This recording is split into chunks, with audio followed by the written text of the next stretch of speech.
Perfecto. Muy bien, muy bien. Pues bueno, hemos alabado al Señor, le hemos dado gloria y yo quiero hacer lo mismo. Yo quiero empezar dándole gloria al Señor y lo quiero hacer mediante la oración. Yo creo que no hay nada más importante que Cristo. Él tiene que ser el centro. Aunque yo esté en el centro ahora, el centro no tengo que ser yo. Entonces, yo le voy a pedir al Señor que me use humildemente.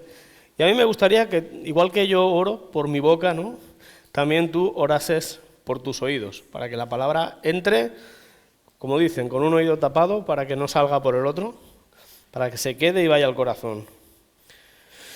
Padre Santo, te damos muchas gracias, Señor, por tu presencia en este lugar, Señor, en medio nuestro, Dios mío, porque tú, Padre Santo, quieres, Señor, estar con nosotros y formar parte de nuestras vidas y nos ayuda, Señor, y Padre Santo, realmente, Señor, no somos merecedores de todo lo que tú haces, Señor, y yo te quiero agradecer, Padre, por ver, Señor, que tú estás, Señor, presente en nuestras vidas, Señor, aunque no somos nada, Dios mío.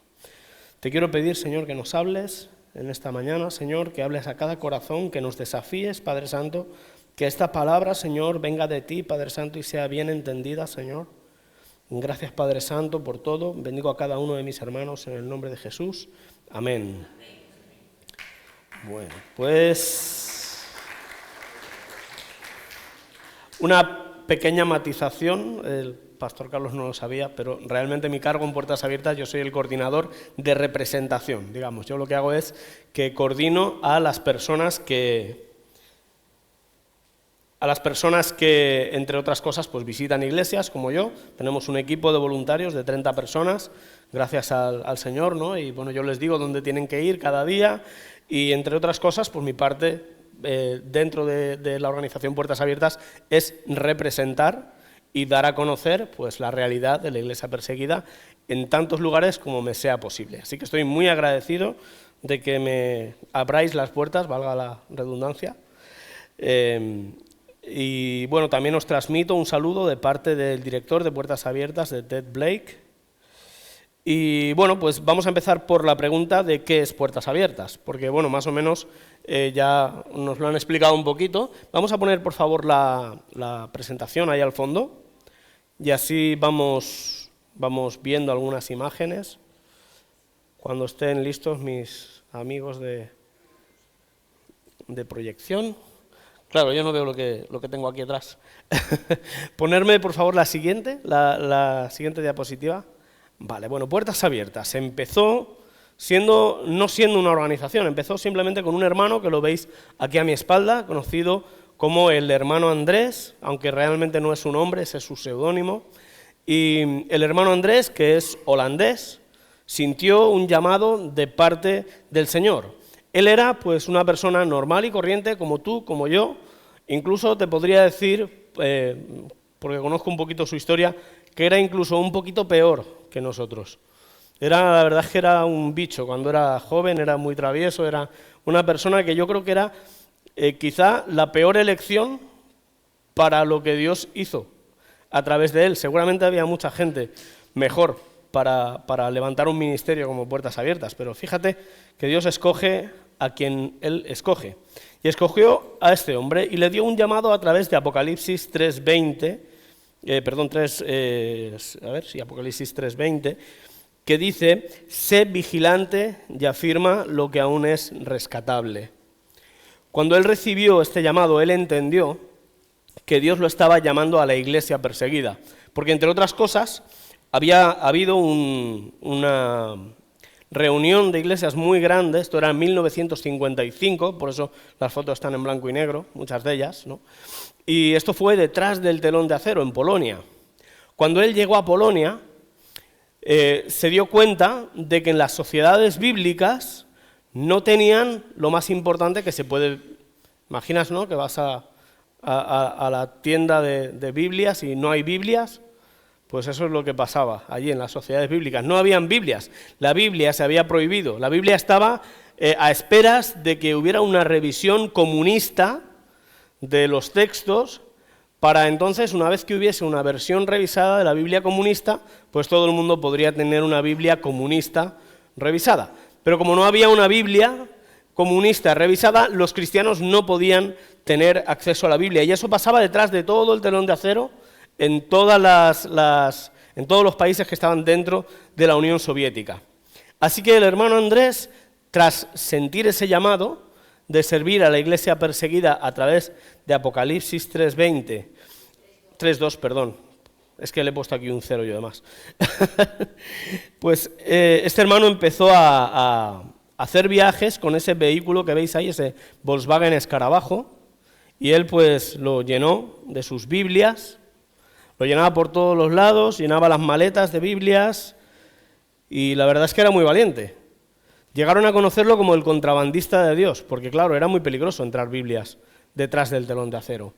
Cuando llegaban esos hombres, que a veces hacían inspecciones de hasta 2 horas de los vehículos, y le tocaba a él comenzaba una oración, que le llaman por eso la oración del contrabandista. Decía: Señor, tú que abriste los ojos de los ciegos, ciérrale los ojos a estos, porque como vean lo que tengo aquí. Y el Señor lo hacía. El Señor cerraba los ojos de los que veían. Durante horas revisaban el vehículo, incluso las maletas abiertas delante de él, y el Señor cegaba los ojos de esos vigilantes para que no pudiesen ver las Biblias. Bueno, el hermano Andrés se vino arriba, se compró una caravana, empezó a llenar la caravana de Biblias, porque si Dios iba a cegar los ojos de los que veían, pues por lo menos iría con un vehículo más grande. Y poco a poco el ministerio Puertas Abiertas fue creciendo. Vamos a pasar a la siguiente. Una de las cosas que Puertas Abiertas hace es esto que veis aquí, este mapa, que es la lista mundial de la persecución, que nos ayuda a saber cuáles son los países más peligrosos para ser cristiano. Esto empezó como un informe para nosotros, para saber un poquito cómo trabajar en cada lugar del mundo, pero poco a poco se ha convertido en una herramienta que podéis ver hoy en día prácticamente pues, en cualquier iglesia, y nos ayuda a saber qué tipo de persecución sufre cada país. Y hay algunas cifras que se desprenden del estudio de cada año que nos ayudan a saber cuánta persecución hay hoy en día. Yo no sé si sabéis cuánta persecución hay hoy en día. ¿Hay mucha? ¿Hay poco? ¿Qué pensáis? ¿Se persiguen mucho a los cristianos? ¿Poco?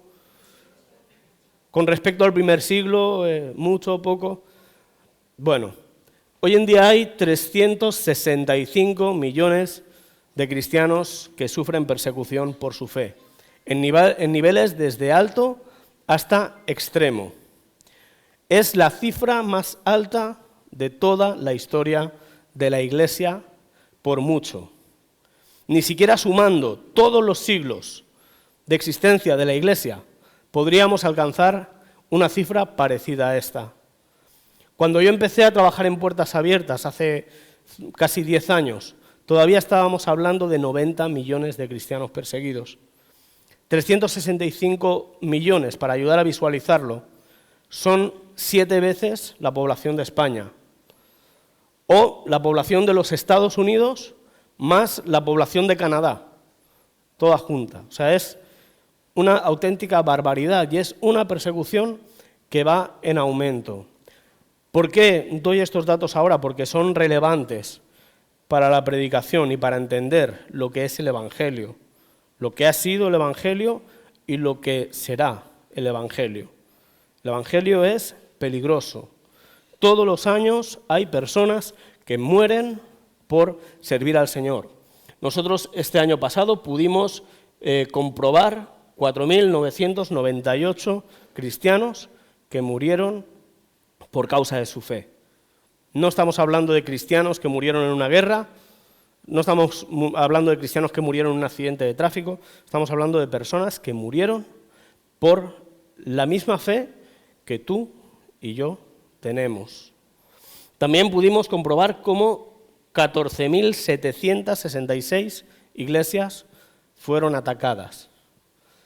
Y cuando hablamos de iglesias atacadas, hablamos pues, de ataques con bomba, hablamos de cócteles Molotov, hablamos de cosas que realmente tienen un efecto psicológico muy fuerte en la congregación, porque está claro que la iglesia somos nosotros, ¿vale? Pero si alguien entra aquí y tira un cóctel Molotov un día, pues al domingo siguiente probablemente los que vengan a la iglesia sean como mucho la mitad. porque uno quiere sentirse seguro, ¿no?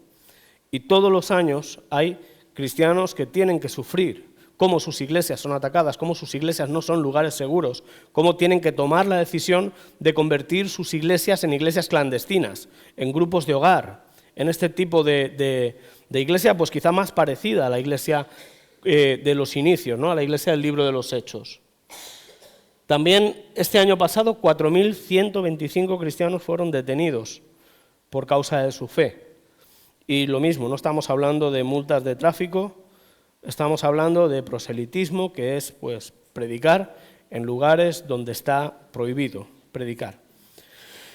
Y bueno, esto era todo para, como digo, para introducir que el Evangelio siempre ha sido peligroso, que a quien persiguen no es a nosotros, es a Cristo en nosotros, y que en muchos de estos casos, si simplemente separases el nombre de Cristo del tuyo, pues podrías evitar la persecución. No pasaría nada, ¿no? Te quedarías en tu casa y estarías tan seguro. Pero es a Cristo al que persiguen, y esto no es nuevo. Todos aquellos que han sido usados por Dios han sufrido por su nombre. Abraham, Isaac, Jacob, Josué, Moisés, José, todos los jueces, todos los profetas, especialmente Jesús, y después de Jesús, todos sus discípulos. ¿Y quién más? Pues toda la iglesia de hace un par de generaciones, porque no sé si lo sabéis, pero esto es traer a la memoria que en España hubo una persecución terrible. En los tiempos de la Guerra Civil, España hubiera estado en el número 1 de la lista mundial de persecución, porque se exterminaba a los protestantes, se les mataba, se les fusilaba. De 22.000 que habían, en 3 años quedaron la mitad. Imagínate, y nosotros estamos aquí, ¿sabes por qué? Porque hay personas que sufrieron por ese evangelio, para que hoy en día nosotros podamos pues gozarnos, podamos gritar, podamos cantar y podamos celebrar el nombre de Cristo, gracias a Dios, sin persecución en este momento. O yo no sé si alguno ha venido mirando para atrás, por si acaso, ¿verdad que no? Estábamos todos bastante tranquilos, con nuestras Biblias debajo del brazo, y eso está bien. Eso quiere decir que, bueno, Dios nos ha concedido un momento en el que también podemos ser usados por Dios. No quiere decir que no podemos ser usados por Dios, porque en este tiempo no hay persecución. Pero me gustaría leer en 2 Corintios 4, del 6 al 11. Quien lo vaya a buscar en su Biblia y lo tenga, que diga amén. Yo cuando escuche 3 amenes empiezo a leer. ¿Solo he escuchado uno? Vale, muy bien. Dice, porque Dios que mandó de las tinieblas, porque Dios que mandó que de las tinieblas resplandeciese la luz, es el que resplandeció en nuestros corazones para iluminación del conocimiento de la gloria de Dios en la faz de Jesucristo. Pero tenemos este tesoro en vasos de barro, para que la excelencia del poder sea de Dios y no de nosotros, que estamos atribulados en todo, mas no angustiados, en apuros, mas no desesperados, perseguidos, mas no desamparados, derribados, pero no destruidos, llevando en el cuerpo para siempre, por todas partes, la muerte de Jesús, para que también la vida de Jesús se manifieste en nuestros cuerpos, porque nosotros que vivimos siempre estamos entregados a muerte por causa de Jesús, para que también la vida de Jesús se manifieste en nuestra carne mortal. Aquí podemos ver, por una parte, lo que Dios nos ha entregado, algo divino, algo valioso, algo tan grande como el Espíritu Santo. Habla de nuestro ministerio, habla de nuestro llamado, de nuestra comisión, un tesoro en vasos de barro. Y la pregunta sería, ¿es un problema para Dios que ese tesoro esté en vasos de barro? Dice el que cree en mí, en Juan 7, 38, 39, el que cree en mí, como dice la Escritura, de su interior correrán ríos de agua viva. Esto dijo del Espíritu que habían de recibir los que creyesen en él, pues aún no había venido el Espíritu Santo porque Jesús no había sido aún glorificado. Él nos dio a su Espíritu Santo, nos dio esos ríos de agua viva y los ha puesto en nosotros que somos vasos de barro. El hecho de que nosotros tengamos esos ríos de agua viva implica, entre otras cosas, que nosotros tenemos la llave de paso para que otros puedan beber de esos ríos de agua viva. Y tenemos la opción de quedarnos los ríos de agua viva para nosotros o de dejar que ese agua viva fluya y llegue a los demás. Y la pregunta es, ¿qué hacemos con el agua viva que Dios nos ha dado? Es peligrosa la tendencia de la Iglesia a no admitir el sufrimiento en la vida cristiana, a desplazar el sufrimiento como si no fuese parte, porque Dios nos ha escogido sabiendo que somos débiles y muchas veces queremos pues que todo esté bien, y por miedo al que dirán y por miedo al que van a hacer los demás, si yo muestro esos ríos de agua viva, si yo muestro a Cristo en mi vida, pues entonces, lamentablemente, muchas veces ahí queda la obra, ¿no? Y no importa la capacitación que tengas, y no importa lo bueno que seas, si no estás dispuesto a compartir esos ríos de agua viva. Y luego, por otro lado, también tenemos que entender que no somos nada, ¿no? Como esos vasos de barro, ¿no? Lo valioso realmente es lo que contenemos, no lo que somos. Y si el vaso se rompe, pues bueno, se rompe. El vaso no aporta valor al tesoro, es el tesoro el que aporta valor al vaso. Os lo voy a decir en términos más actuales, ¿no? Esto es como la pizza y la caja, ¿no? La pizza aporta valor a la caja. La caja, que somos nosotros, en sí mismo no somos nada. Y el peligro es cuando nosotros nos damos más valor del que en realidad tenemos. Valoramos nuestra vida hasta tal punto que la sobreprotegemos y no asumimos riesgos por el Evangelio. Filipenses 3, del 4 al 7. Aquí tenemos a alguien que realmente tenía una buena capacitación, alguien que realmente podía haber sido considerado un vaso pues de algo más que barro, no sé si de plata o quizá hasta de oro, y es ni más ni menos que el apóstol Pablo. Dice, aunque yo tengo también de qué confiar en la carne, si alguno piensa que tiene de qué confiar en la carne, yo más. Circuncidado al 8º día, del linaje de Israel, de la tribu de Benjamín, hebreo de hebreos, en cuanto a la ley, fariseo, en cuanto al celo, perseguidor de la iglesia, en cuanto a la justicia que es por la ley, irreprensible. Vamos, un currículum impresionante tenía Pablo. Dice, linaje de Israel, de la tribu de Benjamín, judío de pata negra. Además, con ciudadanía romana, que no era tampoco poca cosa. Terminó summa cum laude en la promoción de Gamaliel, uno de los mejores maestros que habían en la época. Cinturón negro de teología y Biblia y ministerios. Y en cuanto a la ley, irreprensible. Y sin embargo, todas estas cosas no eran sus credenciales realmente. ¿Sabéis lo que hizo él con todo esto? Hizo una bola y lo tiró a la basura. Lo dice en el versículo 7, dice, pero cuantas cosas eran para mí ganancia, las he estimado como pérdida por amor de Cristo. Es una buena pregunta, ¿no?, para hacernos ahora mismo. ¿Hay algo que necesites, a lo que necesites renunciar hoy? ¿Hay algo que te esté frenando para servir al Señor? Ya sea el amor propio, ¿no?, el instinto de autoprotección, ya sea pues todas las cosas, ¿no?, que nos engordan y nos hacen creer más de lo que somos. ¿Quieres que te lea las auténticas credenciales de Pablo? Están en 2 Corintios 11, del 23 al 30.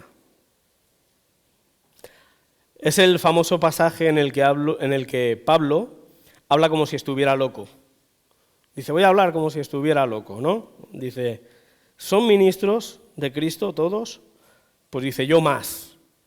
Dice, en trabajos más abundante, en azotes sin número, en cárceles más, en peligros de muerte muchas veces. De los judíos 5 veces he recibido 40 azotes menos 1. 3 veces he sido azotado con varas. 1 vez apedreado. 3 veces he padecido un naufragio, 1 noche y 1 día he estado como un náufrago en alta mar. En caminos muchas veces, en peligros de ríos, peligros de ladrones, peligros de mi nación, peligros de los gentiles, peligros en la ciudad, peligros en el desierto, peligros en el mar, peligros entre falsos hermanos. Peligros, peligros, peligros, peligros, peligros, peligros. Hermanos, el Evangelio es peligroso. El Evangelio es arriesgado. El Evangelio es para valientes. El Evangelio no es venir el domingo y sentarnos y escuchar lo que tiene que predicar el pastor. Nosotros mismos, vasos de barro, estamos llamados a participar de los padecimientos de Jesús. Además, dice, otras cosas, lo que sobre mí se agolpa cada día, la preocupación por todas las iglesias. ¿Te preocupa la iglesia? ¿Te preocupa lo que está pasando en el mundo? ¿Te preocupa lo que le sucede a otros cristianos? Dice, ¿quién enferma? Y yo no enfermo. Pablo se enfermaba solo de pensar que otro estaba enfermo. ¿A quién se le hace tropezar? Y yo no me indigno. Le indignaba ver cómo otros hacían tropezar a sus hermanos, por eso era muy duro contra las falsas doctrinas y contra las cosas que podían hacer tropezar a la iglesia. Y ahora dice, si es necesario gloriarse, me gloriaré en lo que es de mi debilidad. En otras palabras, para Dios no es un problema que seas un vaso de barro. Dios sabe que eres un vaso de barro y aún así te quiere utilizar. Pero tienes que estar dispuesto, ¿no? Tienes que estar dispuesto pues, a padecer. Es una buena pregunta también que te quiero hacer, ¿no? No sé, ¿cuántos tienen problemas aquí? Que levanten la mano, por favor. Si alguien no tiene problemas, luego al final que ore por mí, por favor. Ahora pregúntate cuántos de esos problemas son por causa de tu fe. Y si alguno se atreve, que levante la mano. Seguro que habrá alguno que sí. ¿Cuántos problemas de los que tenemos hoy en día son por causa de nuestra fe? Porque si nuestros problemas son los mismos que tienen todos los demás, entonces algo no está funcionando. O bien estamos siendo inofensivos para el enemigo, o bien nos hemos confundido de evangelio. Porque el evangelio estamos viendo que es peligroso, que es arriesgado, y no tiene nada que ver con dónde has nacido, o con de dónde eres, o con dónde vives. El evangelio es arriesgado. Todos los que han servido a Cristo padecen persecución. Pablo te diría, tú pues sufre penalidades como buen soldado de Jesucristo. Pablo te diría, a vosotros se os ha concedido no solo el que conozcáis a Cristo, sino también el que padezcáis por Él.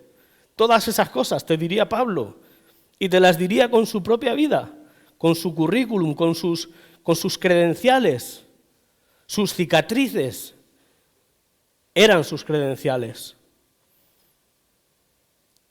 Estamos en tiempos en los que 365 millones de cristianos sufren por su fe. Estamos en tiempos de cicatrices, en tiempos de sufrir por el evangelio, en tiempos de estar dispuestos, y Dios nos quiere usar. Lo vil y lo menospreciado escogió Dios, así que ni siquiera te puedes escudar en decir, no, es que yo no tengo capacitación teológica, o es que todos tenemos un llamado a brillar en un lugar en el que además no puede brillar tu pastor, porque Dios te ha puesto a ti, en tu familia, Dios te ha puesto a ti, en tu entorno, y Dios te ha puesto para ser luz en ese lugar, para que, como hemos leído al principio, que es el texto base, para que también la vida de Jesús se manifieste donde tú estás, para que también la vida de Jesús se manifieste en tu carne, donde tú estás. Os quiero contar una historia que me encanta.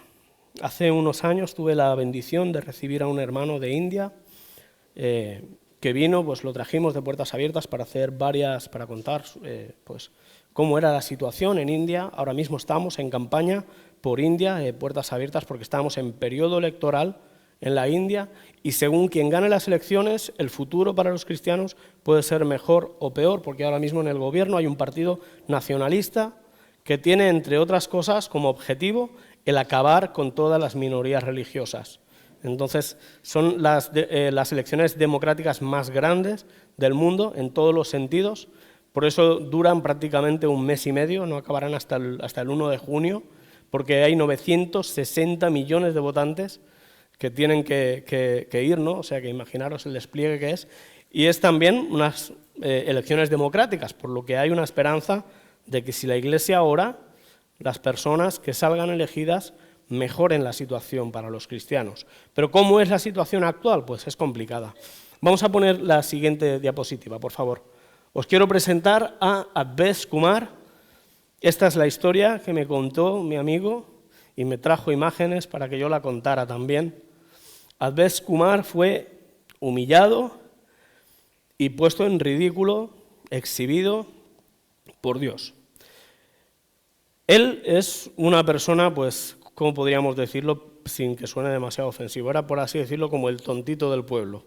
Nadie lo valoraba demasiado, nadie pensaba, tenía grandes esperanzas sobre qué podía hacer Advesh, y ni siquiera era cristiano, y ni siquiera sabía nada de los cristianos, sabía muy poquitas cosas, pero estaba enfermo y buscó opciones, buscó los chamanes, buscó pues los médicos, y nadie tenía solución para lo que él tenía.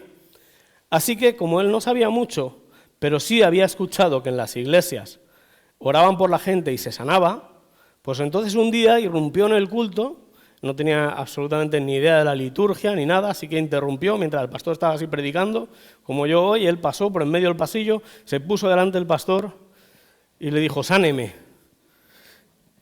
Y el pastor le dijo: yo no te puedo sanar, es Jesús el que sana. Entonces él dijo: bueno, pues que Jesús me sane. Y bueno, interrumpió, salieron los ancianos, oraron por él, ¿y qué pasó? Pues que se sanó.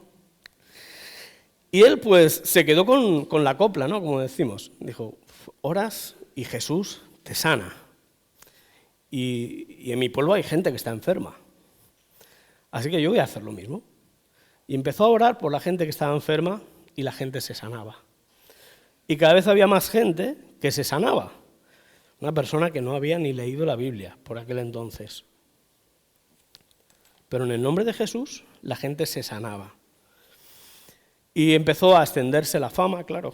La gente venía cada vez de más lejos y se pensaban que él era una especie de mago o algo. Él simplemente oraba en el nombre de Jesús porque tenía un corazón bueno y veía que la gente estaba enferma y él sabía que Jesús les sanaba.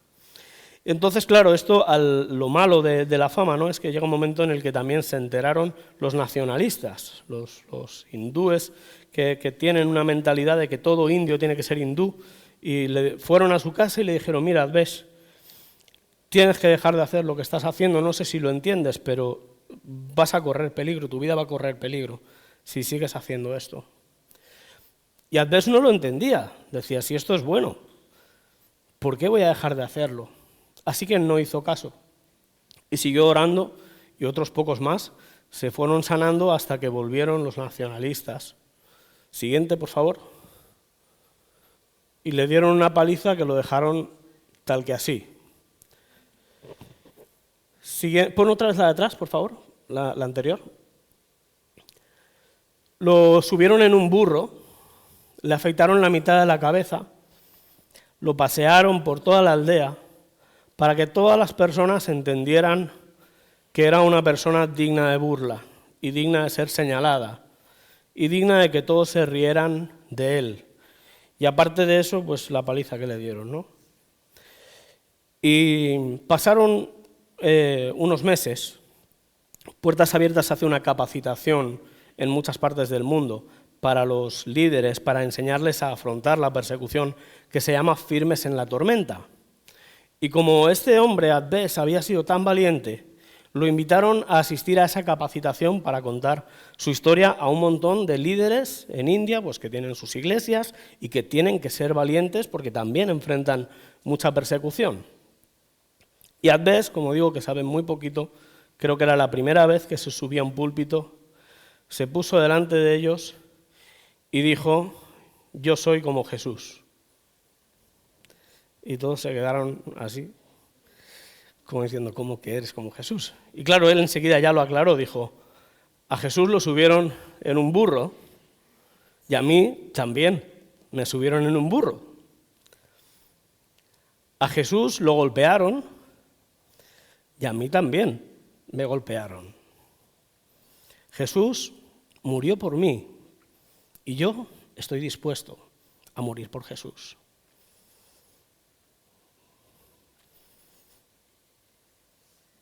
¿Estás dispuesto a morir por Jesús? ¿Estarías dispuesto al oprobio, a ser señalado, a ser expuesto, a ser humillado, como también Jesús lo fue? ¿Estás dispuesto? No le estoy preguntando a la iglesia, te estoy preguntando a ti. ¿Estás dispuesto?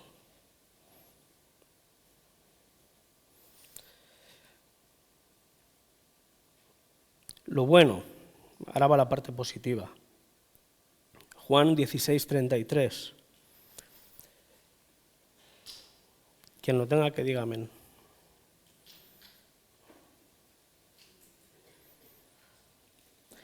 Estas cosas os he hablado para que en mí tengáis paz.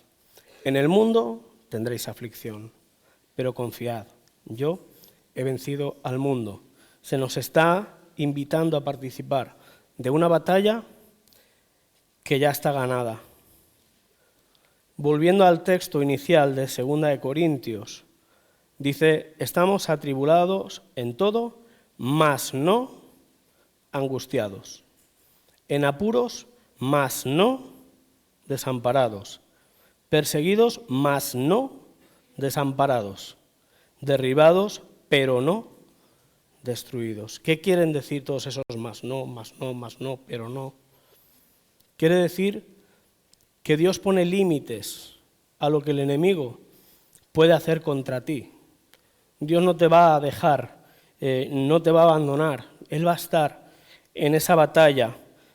Y luego viene pues el más no angustiados, más no desesperados. Él no te va a dejar estar angustiado, permanecer en ese estado de angustia, no te va a dejar permanecer en esa desesperación, no te va a dejar derribado, no te va a dejar destruido.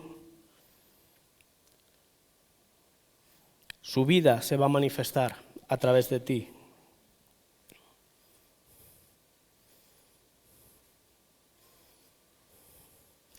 ¿Y ahora qué?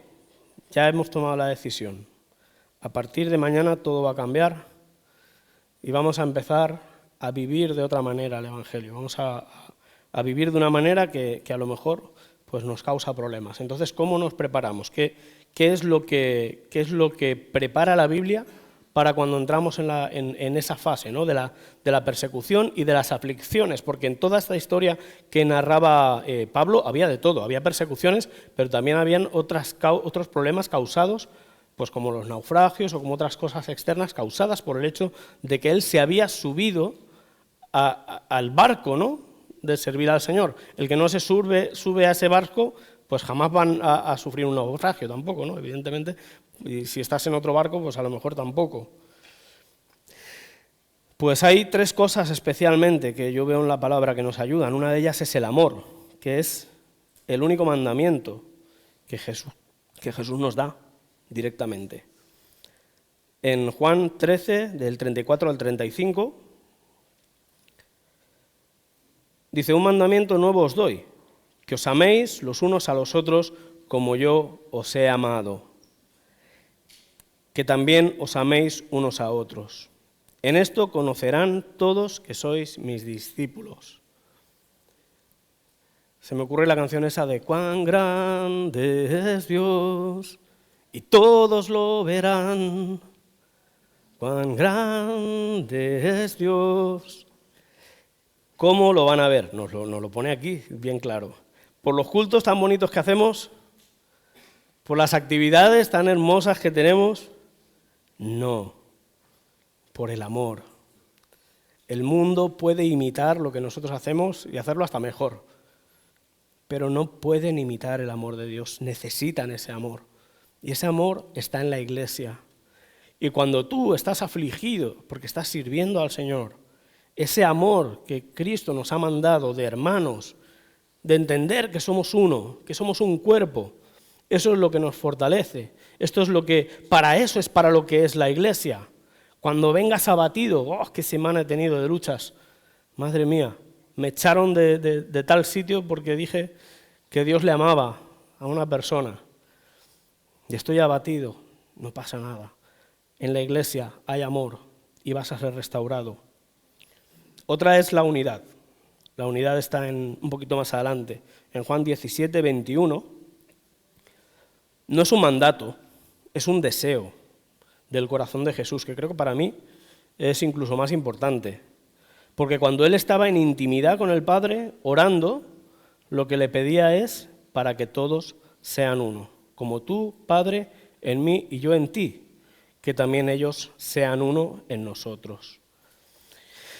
Para que el mundo crea que tú me enviaste. Y aquí podemos hacer otra vez la misma pregunta. ¿Cómo va a creer el mundo que somos enviados de Él? Si cada uno estamos haciendo la guerra por nuestro lado. Tiene que haber unidad, hermanos. Cuando viene la aflicción, la unidad en el cuerpo de Cristo junto con el amor es un bálsamo reparador de cualquier mal. Mirar Pablo cuando estaba en la cárcel y los filipenses le mandaron ayuda. Qué contento estaba que escribió la mejor carta de todas, o por lo menos la más tierna. Te portabas mal y te llegaba una carta como la de los Corintios. Te portabas bien y te manda una carta repleta de amor. Bien hicisteis en participar conmigo en mis aflicciones, en mi tribulación. Qué importante es que el que está sufriendo no se sienta solo y sienta la unidad. Y por último, la tercera sería la oración. La oración es lo mejor de todo. Y además Jesús mismo, hay una enseñanza muy buena sobre la oración, que es cuando fue a orar a Getsemaní. Esto no hace falta que lo busquéis porque yo lo que he hecho ha sido, sabéis que están los evangelios sinópticos, ¿no? Y que cada uno cuenta un punto de vista, y yo lo que he hecho ha sido juntarlos los tres para intentar hacer un relato más o menos de todo lo que estaba sucediendo. No he añadido nada, o sea, todo lo que está es lo que dice la palabra, pero dice, saliendo se fue como solía al monte de los olivos y sus discípulos también le siguieron.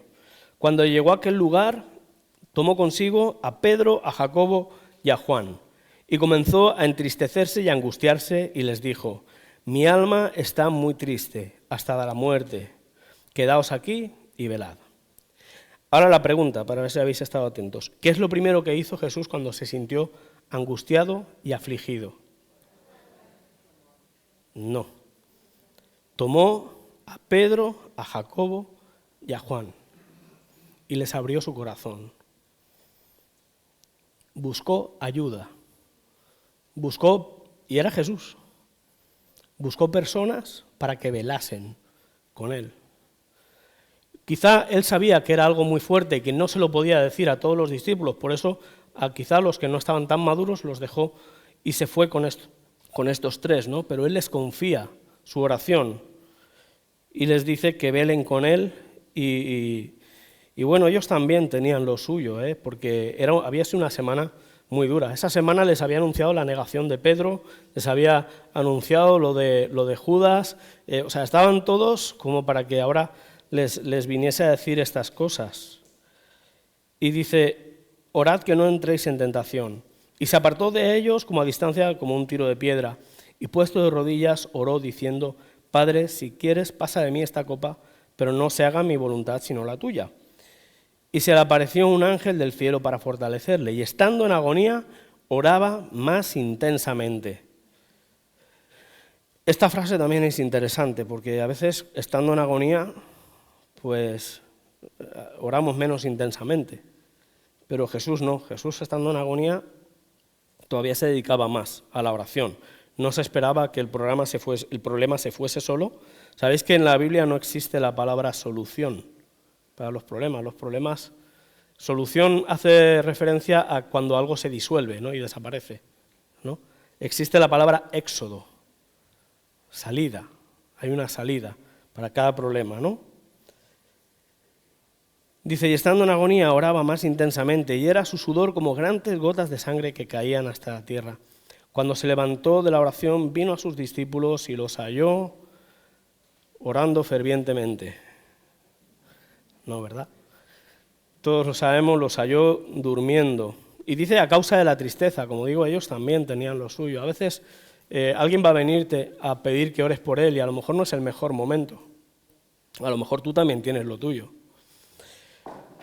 Pero debemos de ser firmes en nuestro compromiso de oración por los demás. Cuando alguien viene a decirme que ore por él, yo le digo, no voy a orar por ti, voy a orar contigo. Tú vas a orar conmigo, yo voy a orar contigo y vamos a orar el tiempo que haga falta. Pero vamos a orar los dos. Hermanos, el amor, la unidad, la oración es tan necesaria en la iglesia hoy en día. Y cuando más auténtica es la iglesia, más necesaria es la oración, más necesaria es la unidad, más necesario es el amor. Bueno, me gustaría, ya le hemos puesto un poco de rostro a la persecución, hemos visto la historia de Alvesh Kumar, que es una persona por la que podéis orar, él está por ahí en algún lugar en India y seguro que está tratando de ser fiel a Dios de la manera que él entiende, ¿no? Él seguramente pues ya no es tan ignorante como podía serlo al principio, ya ha pasado unos años, ha podido estudiar la palabra y seguramente está creciendo en la fe. Pero hay otros muchos cristianos alrededor del mundo que igual que Jesús van a sus cruces y solo nos piden que oremos por ellos, nos piden oración, nos piden que seamos un cuerpo y debemos de acompañarlos. El objetivo del fundador de Puertas Abiertas, del hermano Andrés, el contrabandista de Dios, era que ningún cristiano tuviera que padecer solo la persecución. Puertas Abiertas no existe para acabar con la persecución, porque entendemos que si Dios quisiera, podría acabar con la persecución, pero hay un llamado de parte de todos a ser un cuerpo, y a llorar con el que llora y a fortalecer a aquellos que están luchando, ¿no?, a levantar nuestros brazos por ellos. Y yo quiero poneros un vídeo también de un pastor que se llama Zacarías, el cual pasó una situación muy crítica, así que voy a pedir por favor si lo podéis ir preparando y vamos a escuchar su testimonio.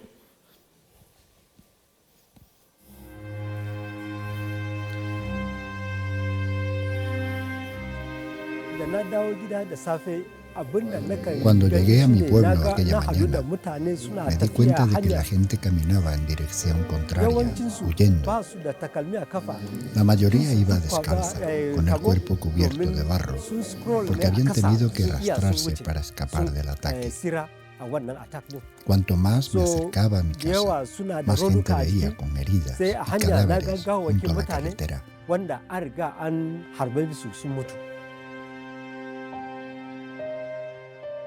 En mayo del 2023, la constante oleada de violencia militante que asola Nigeria arrasó de repente una amplia zona alrededor de la ciudad de Mangú, en el estado de Plateau.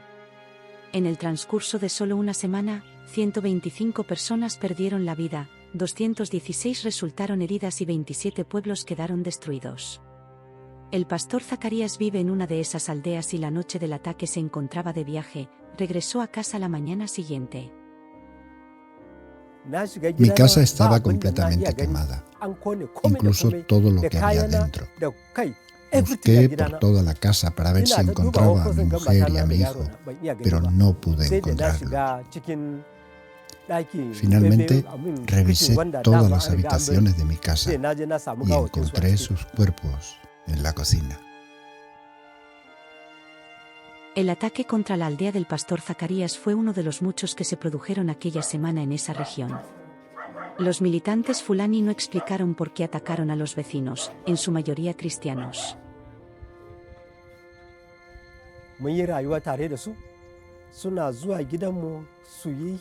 Vivían en paz entre nosotros. Incluso venían a nuestras casas para comer juntos. Mi opinión sobre por qué nos atacaron es que ellos querían que nos convirtiéramos al Islam y creían que al expulsarnos tendrían más terreno para que sus vacas pastaran.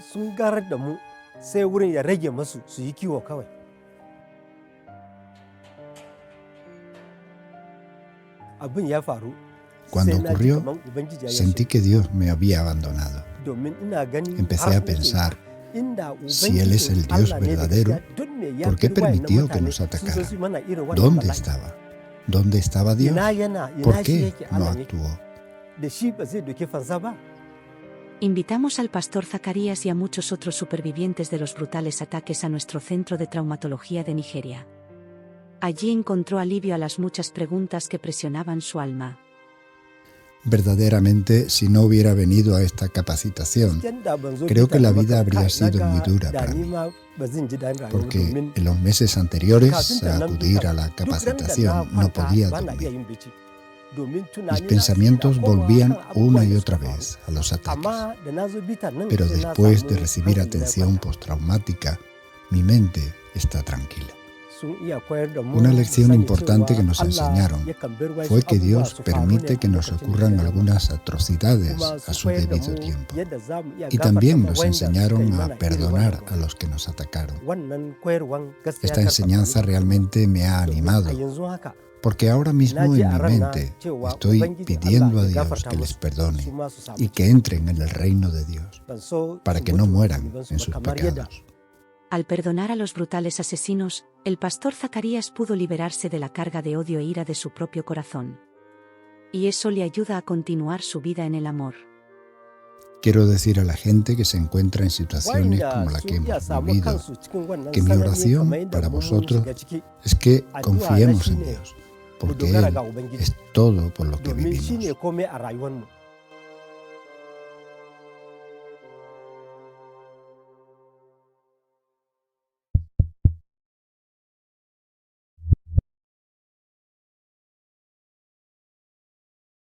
Muchos años se dedicaron a abrir iglesias por el norte de Nigeria.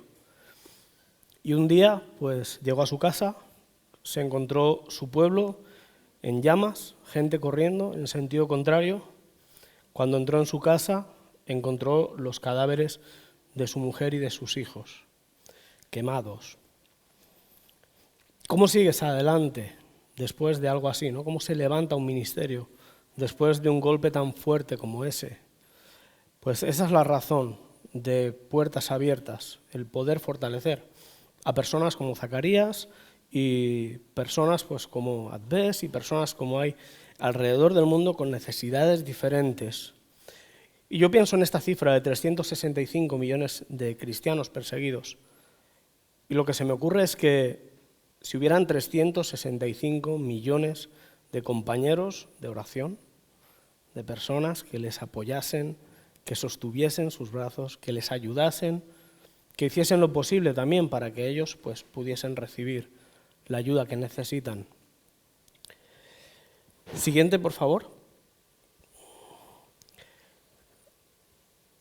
A él le costó muchísimo el soltar el odio, sobre todo, soltar el rencor, ¿no? Y perdonar a esas personas. Pero es increíble, ¿no?, cómo el cuerpo de Cristo te puede cubrir y te puede ayudar hasta tal punto en el que tú le pides a Dios que perdone a los asesinos. Y él dice que tiene la esperanza de que él, pues, un día va a estar con su esposa y, bueno, va a volver a estar con su familia. Siguiente, por favor. Bueno, pues, ¿qué podemos hacer? Esa sería la pregunta. Este que veis aquí es mi compañero Carlos, en un viaje que hicimos el año pasado, abrazando a una hermana que bueno, en ese abrazo yo creo que estaba representada la Iglesia de toda España. porque esta mujer venía con unos problemas grandísimos, pero el simple hecho de saber que habíamos ido para allá y que podíamos orar por ella y tal, pues le ayudó muchísimo. Ellos siempre nos piden lo mismo, ellos siempre nos piden que oremos. Por eso digo, si pudiésemos ser 365 millones de personas orando por la iglesia perseguida, matemáticamente hay posibilidad, ¿eh? O sea, se puede conseguir, pero hace falta que nos impliquemos, ¿no?, en esto. ¿Qué podemos hacer? Pues como compañeros de oración de la iglesia perseguida podemos evidentemente orar, ¿no?, respondiendo a esa petición que ellos hacen. Nosotros hemos convertido la palabra oremos en un acróstico para darle un poquito más de profundidad a la palabra, ¿no? La R la hemos llamado responde, porque eso también lo hace un compañero de oración. Si una persona está necesitada, pues toda la iglesia responde y busca la manera, ¿no? Y el decir responde para nosotros es una forma de invitar a las personas a dar un paso adelante en favor de la iglesia perseguida. A veces ese paso es tan sencillo como pues hablar de lo que está sucediendo, contarle a otras personas esta realidad, involucrarnos de alguna manera. Hay campañas de puertas abiertas a veces para pedir ayuda para personas que están encarceladas injustamente.